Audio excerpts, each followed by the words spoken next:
I never thought something as simple as a Sunday morning ride could change anything between us. The tires of my bike hummed softly over the pavement, a familiar rhythm that usually helped me think, but this time, I wasn't riding for peace. I was riding because Mason said he'd be out today too. And ever since he moved in next door 6 months ago, my heart had a funny way of beating faster whenever he was near. We weren't exactly friends, not in the usual sense. We'd never hung out past the driveway. But over time, little moments added up.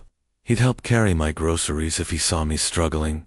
He complimented my playlist once when he overheard it through the open kitchen window. And then last week, out of nowhere, he said, "You ride, right? You should come out on Sunday. I go early." Just that. No pressure, no follow-up. But I didn't sleep much the night before, wondering what he meant.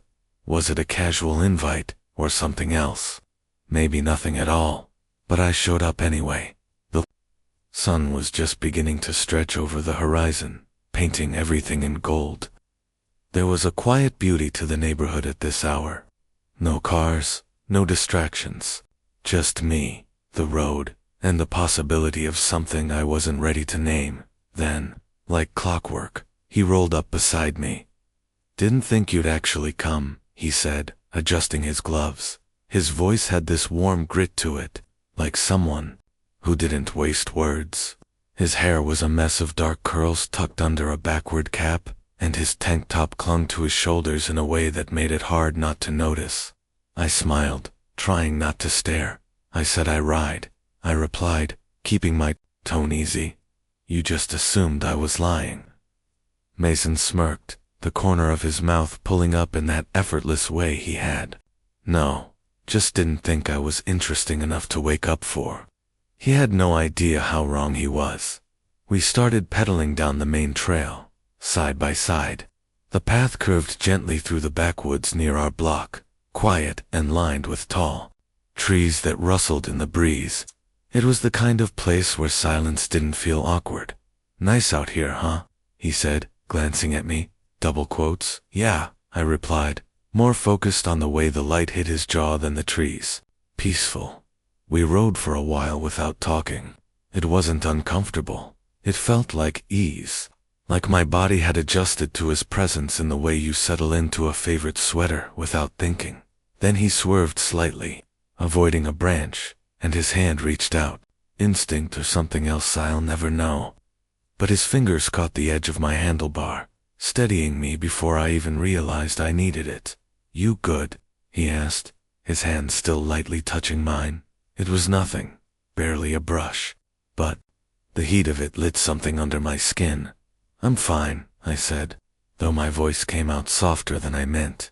His hand lingered a second too long before he pulled it back. He didn't look at me, just kept riding, as if it didn't mean anything, but it did, at least, to me. That was the moment I knew I was in trouble. All the smiles, the shared glances across our porches, the casual way he said my name like it meant something. It wasn't just in my head. Or maybe it was, and I was about to make the biggest fool of myself. Still, there was a shift in the air after that. Nothing visible, but I felt it. Like our ride had quietly changed lanes, and neither of us was willing to call it out yet. As we rode further into the trees, I caught myself watching the way his muscles moved under his shirt, the way he chewed his lip in focus, the occasional glance he shot my way when he thought I wasn't looking.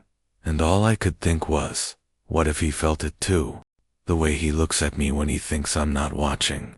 It's strange how fast a person can become part of your everyday life without permission, without warning. Mason had only been my neighbor for half a year, but somewhere between his casual waves and the sound of his laugh through his open garage, he'd started living in the spaces between my thoughts. Our conversations used to be short, friendly, "Need help with that?" or "Nice weather today." But they stretched longer over time.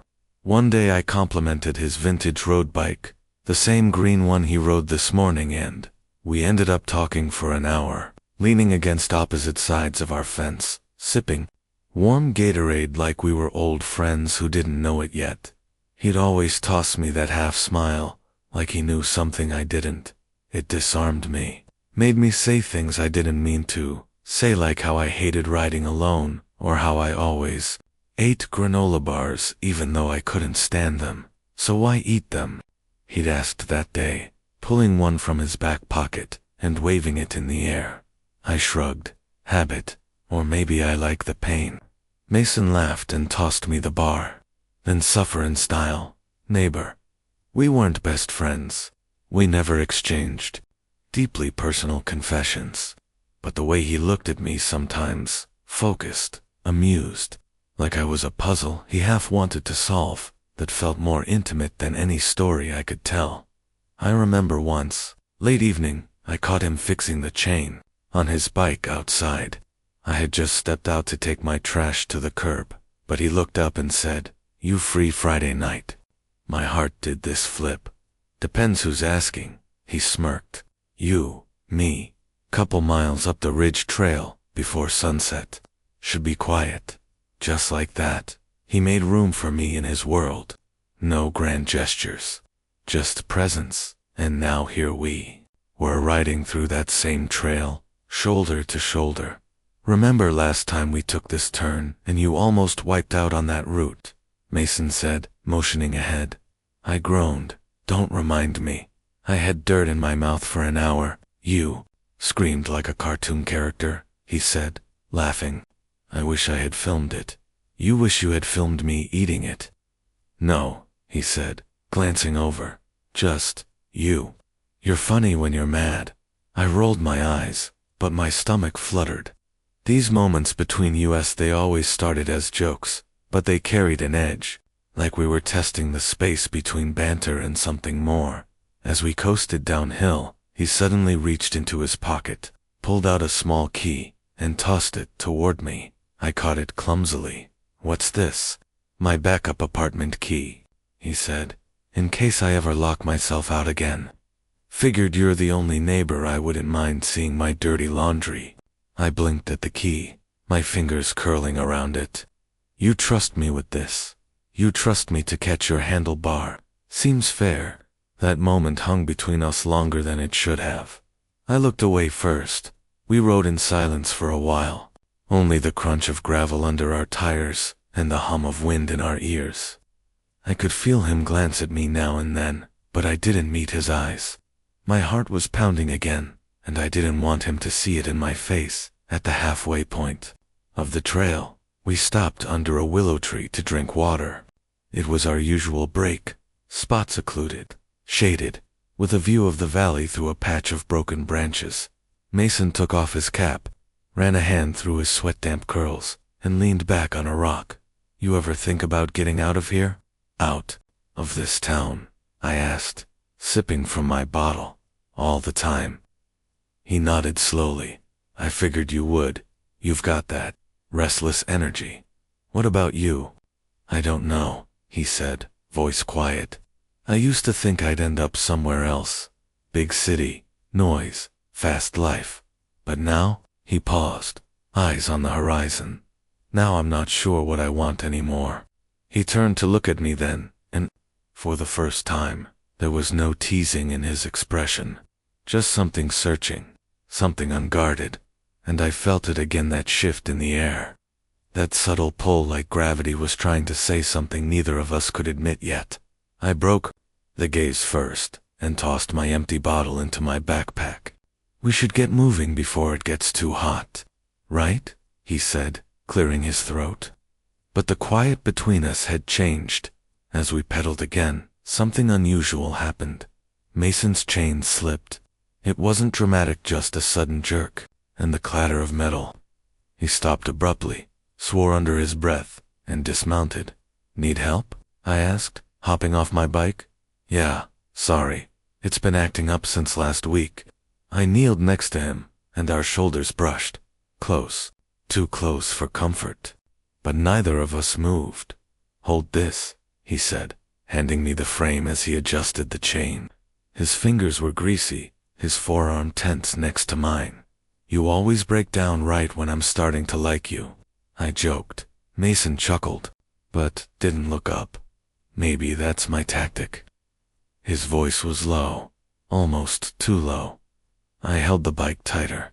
My heart beat louder, and in that moment, I realized this wasn't just tension. It wasn't just friendship. It was the kind of unspoken thing that waits patiently, quietly, until the right moment to speak, and it was almost time. The thing about summer rides is that the heat creeps up on you slowly. First the sun crawls down your back, then your shirt sticks to your skin, and finally, your legs start to ache with every uphill push. We'd ridden deeper into the valley than we usually dared, farther off the familiar path. Because Mason said there was a new trail he'd found last week. Goes all the way to the other side of the ridge, he said, already ahead of me, looking back with that crooked smile. Thought, you were the adventurous one. I am, I called, pushing forward. Just not when I'm running on half a granola bar. He laughed, and I didn't say it. But hearing that laugh in the middle of nowhere made everything feel lighter. We were maybe 5 miles out when it happened. A sharp crack like a dry twig snapping under pressure. Mason's front tire dipped, fast, and before I could react, he jerked sideways and landed hard on the slope, just off the trail. Mason. I dropped my bike and scrambled toward him. He was already sitting up, wincing. It's fine, he muttered, brushing dirt off his arm. Tire hit a rock the wrong way. I should've. Damn, that hurts. You bleeding? Little scrape. More mad than hurt. But when he tried to stand, he groaned and leaned back down, ankles acting weird. I don't think I can ride it back. I knelt beside him. His ankle was swelling, and the skin was already red and angry. Well, we're definitely not biking home like this, I said, trying to keep my voice calm. Got any brilliant ideas? No cell signal, and unless you packed a helicopter in your bag, we're stuck for a bit. He smirked through the pain. So this is how it ends me. You and dehydration.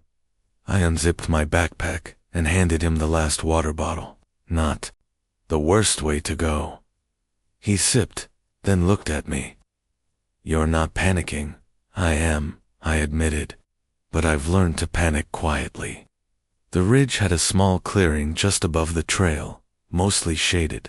I helped him limp up to it, his arm slung over my shoulder, our bodies pressed together far too closely for me to think straight.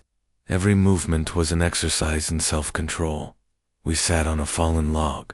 Mason leaned back, eyes closed. Sweat trickled from his brow down his jaw. I tried not to watch it. You okay? I asked. Yeah, just ... embarrassed. Didn't expect to be the damsel in distress today. I laughed. You pull off distressed surprisingly well. He peeked at me through half-lidded eyes. You think I'm pretty when I'm wounded. Don't push it, I said, cheeks warming. But he didn't look away this time. His gaze stayed on me, heavier than usual. Unspoken things passed between us, things that made the air thicker. That made me wish more than anything that I had the courage to say what I'd been holding in, instead. I looked down at my hands. I always assumed I'd have to make the first move, he said suddenly. My head snapped up. What? Mason shrugged. Nothing, just talking. That didn't sound like just talking. He smirked, then winced as he shifted his leg. Maybe I hit my head too.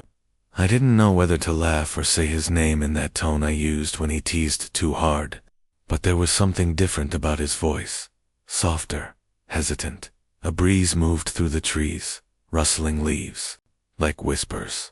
Our bikes were still down below, lying awkwardly on the trail. Useless. You ever think about things not said? I asked quietly. He turned toward me. All the time, like the things you want to ask but don't know how. Too. His jaw flexed.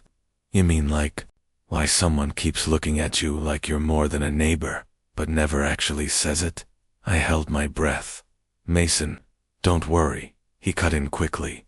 It's not a line. I'm not trying to mess things up. I nodded, but my chest felt tight.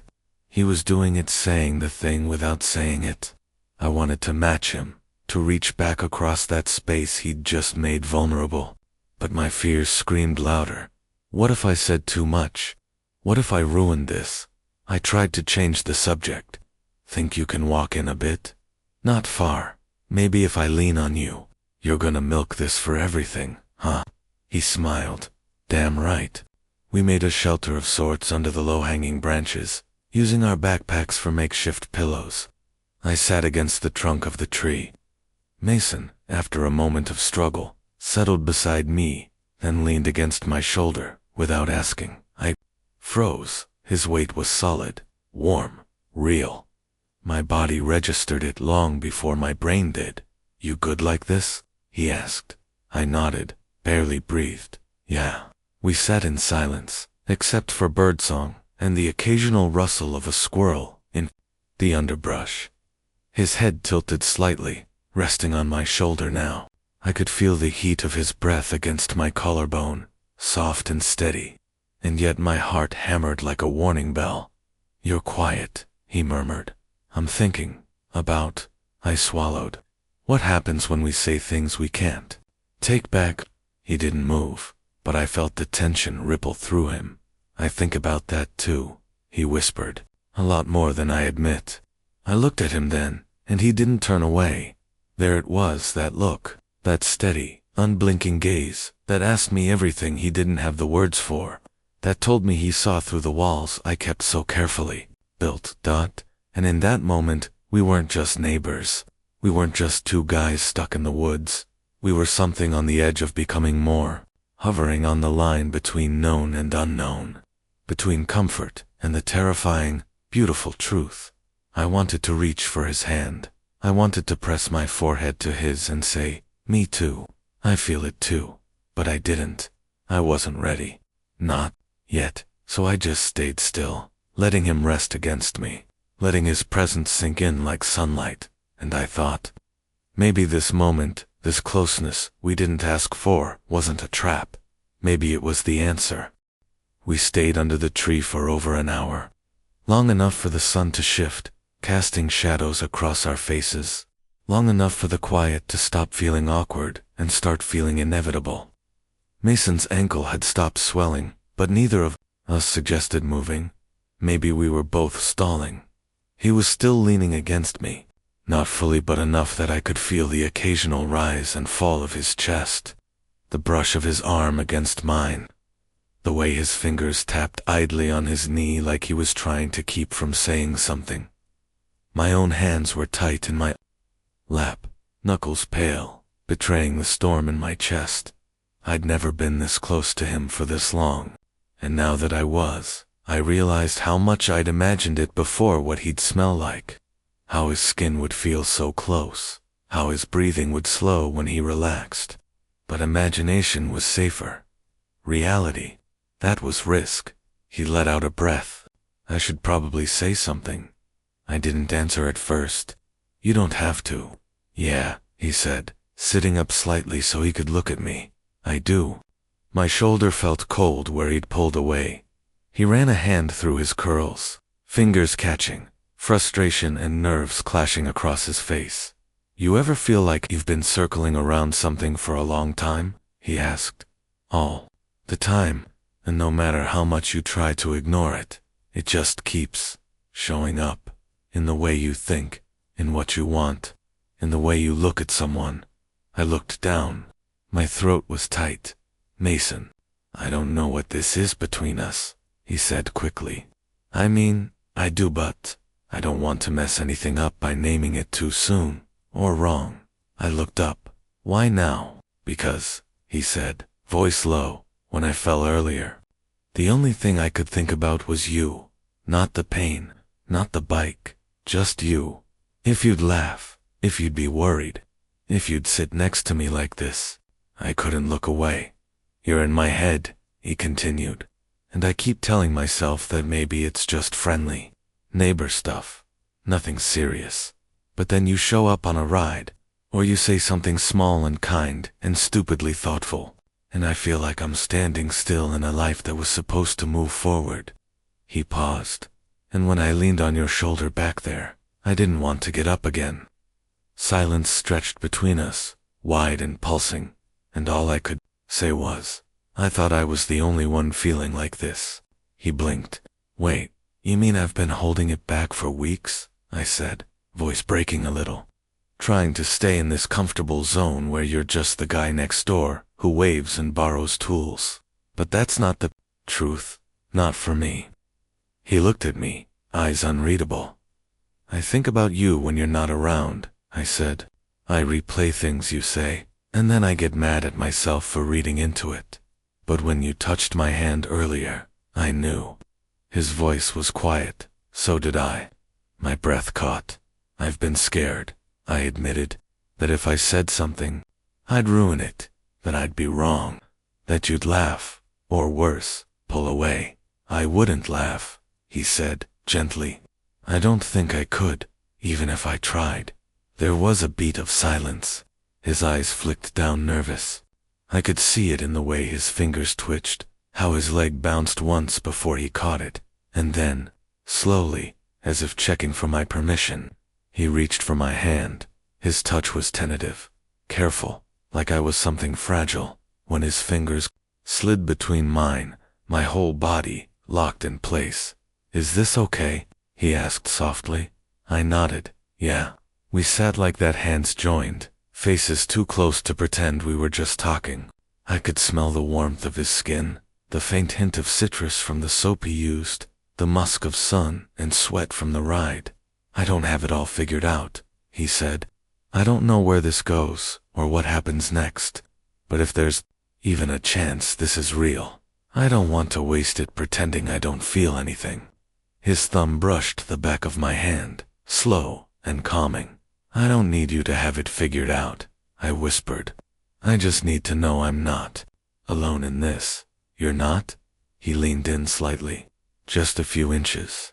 Can I? He asked. I didn't answer with words. I tilted toward him, our foreheads brushing first. His breath caught, just like mine. The world around us blurred, the trees, the light, the weight of uncertainty, and all that remained was the electric charge between us. When our lips finally met, it wasn't rushed, it wasn't dramatic. It was gentle, careful, as if we were both afraid that pushing too hard would break something sacred. He tasted like salt and sun, and something undeniably honest. His hand came to rest on my jaw, and I leaned into the warmth of it. The kiss deepened by degrees, no urgency, just exploration. His fingers curled into the back of my shirt, and mine slid up to his neck.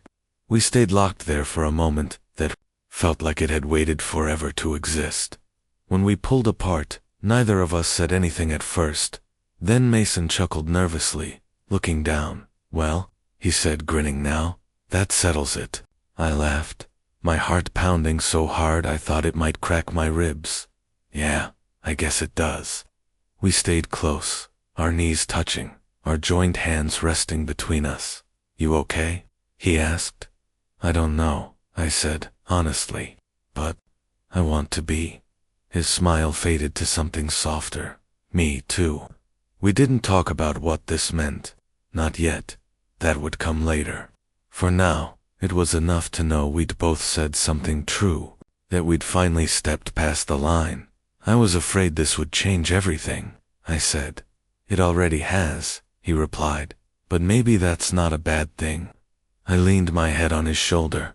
He didn't move away, and in that stillness beneath the trees, beside the broken bikes and twisted trails, I realized this wasn't just about what had been building between us. It was about what came next. It was strange how everything felt exactly the same and completely different at once. We were still under the same tree, still covered in trail dust, still had a busted bike and a swollen ankle between us. But the silence, it wasn't uncertain anymore. It felt full, like it had weight, like it carried meaning now. Mason was quiet for a while, his thumb tracing lazy circles across the back of my hand. We sat shoulder to shoulder, his head tilted toward mine. Neither of us wanted to move. I keep thinking I imagined that kiss, he said softly. You didn't. You sure? Because I'm still dizzy and kind of want to check if I hit my head. I grinned. You're annoying. And yet, here you are, he said, bumping my shoulder. I let the moment settle around us. His teasing grounded me. It reminded me that even after everything we said, everything we admitted, we were still us. Still the guys who made fun of each other's granola bars and bet on who could ride faster uphill. Except now, we'd kissed. And now, my hand in his wasn't. Maybe it was a beginning. You okay? I asked, turning a little to face him. Better than okay, he said. I mean, I'm bruised, starving, and probably have half the forest in my hair. But yeah, weirdly, kind of amazing. I nodded, letting the corner of my mouth tug upward. Me too. He leaned back again, exhaling. So, what now? I looked up at the sky through the leaves, pale blue and stretching wide above us. You mean with us? Yeah? With this? With all of it? There it was, the inevitable question. The future. The moment after the movie ends, when real life starts rolling in. We take it slow, I said, thinking aloud. We don't rush. We figure it out one ride at a time. One very short, very ankle-safe ride at a time, he added. I laughed. Definitely. And maybe, if you're nice, I'll even let you hold my handlebar again. His eyes glinted with mischief. Wasn't planning to let go. I looked at him then, really looked, and something settled in my chest, like my heart had finally exhaled after holding its breath too long. Mason wasn't just a crush or a maybe anymore. He was someone I could build something with. Not some fantasy across the fence, but real, and messy, and here. I don't know how this will look, I said honestly, with the people around us, or with myself. I've never really done this before. I know, he replied, voice lower now. But I'm not going anywhere, and I don't expect you to have all the answers. I just want to be here. I squeezed his hand gently. I want that too. We sat for a moment in comfortable quiet. Then Mason stretched his leg and groaned dramatically. Well, my heroic act of falling down a hill for love has left me with a busted ankle and absolutely no snacks. I rolled my eyes. You are the worst injured person I've ever met. I'm just saying, you could carry me back. Romantic? No. You want me to carry you 5 miles uphill while pushing 2 bikes? He grinned. What can I say? I like being held. I reached over and flicked his ear. O.W. He laughed. Abuse. Flirting, I corrected. His smile faded just slightly, shifting into something softer, more honest. Feels nice, hearing that out loud. Yeah, I said. It really does. We didn't rush back. We stayed there for a little while longer, letting the day stretch itself around us. His head found its way back to my shoulder, and when the breeze came, cooler now, I pulled out my hoodie from the backpack and draped it over both of us without thinking. That small, stupid, and simple felt more intimate than the kiss. Eventually, we did leave the clearing. He leaned on me for support as we limped back toward the edge of the ridge. I walked both bikes, one hand always on his lower back, keeping pace with his steps. We didn't talk much on the way home, but we didn't need to. Our silence had changed. It wasn't about hiding anymore. It was about being sure. It took us twice as long to get back, but neither of us complained. Mason leaned on me most of the way, limping but determined, his arm tight around my shoulders like he'd finally decided not to hold back. I walked both bikes, one on each side, and every few minutes, he'd crack a joke just to hear me laugh. We were muddy, sweaty, and probably smelled like we'd wrestled a bear, but I couldn't remember a time I felt lighter. When we finally reached the edge of the neighborhood, the houses looked smaller somehow. Familiar, but changed, like we were stepping back into our lives with new eyes. I helped him up his porch steps. He hissed through his teeth when he sat on the wooden bench outside his door, ankle elevated on a flower pot. That's definitely gonna bruise, he muttered, inspecting the swelling. You'll survive, I said, crouching next to him. Only Because I had a charming guide with excellent biceps and terrible trail sense. Terrible. You're the one who found that death trap of a shortcut. He grinned. Fine, let's call it even. The sun was lower now, soft gold, brushing over the porch, stretching shadows across the yard. I should have gone home, showered, collapsed, maybe processed what had just happened between us. But I didn't want to leave. Not yet. And Mason, he didn't want me to either. I could see it in the way his eyes lingered, the way his fingers reached for mine again like it was already habit. He looked down at our joined hands. You know, I almost didn't move into this place. Really? Yeah, he said. The timing felt wrong. Too quiet, too settled. I thought maybe I needed more noise in my life. I nodded. And now, he smiled. Now I think quiet was exactly what I needed. I leaned back against the railing, both of us facing the sunset. A soft breeze moved through the trees. His hand was still in mine, and I realized how strange it was that something so small, so simple could mean so much now. You still have my spare key. By the way, he said suddenly. I pulled it from my pocket. You want it back? He paused. No, I want you to keep it. I turned to him. Not just for emergencies, he added. For anything, anytime. It was the smallest gesture, but it hit me hard. I closed my fingers around the key, heart pounding. Okay, I said. Then I will. We sat there a while longer, talking about nothing and everything. He told me about the bike shop he used to work at back in college. How he once rode a century in the rain and swore he'd never do it again. I told him about the time I got lost 2 miles from my own house because I trusted a GPS that didn't know the new street names yet. We laughed too loud. We paused too long between stories. Every glance was a little longer, every silence a little fuller. Eventually, I stood up, stretching my sore legs. I should let you rest. Are you gonna ghost me now that you've kissed me and made me limp? I laughed. Definitely. This is the peak. I'm going out on top. Jerk, he said, smiling. I took a step down, then turned back. Hey, yeah, I hesitated, then said, I meant it. All of it. Back on the trail, his face softened. So did I.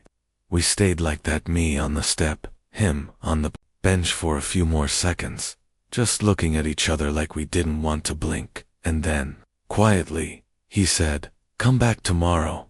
I didn't have to think about it. I will. He nodded, satisfied. I'll make breakfast. Granola bars. Absolutely not. You deserve better. We laughed, and it felt like something clicked into place. Like this wasn't just a moment, but a beginning. I walked home with a full heart and dirt on my calves, still carrying his key in my pocket, like it meant everything. Because maybe it did.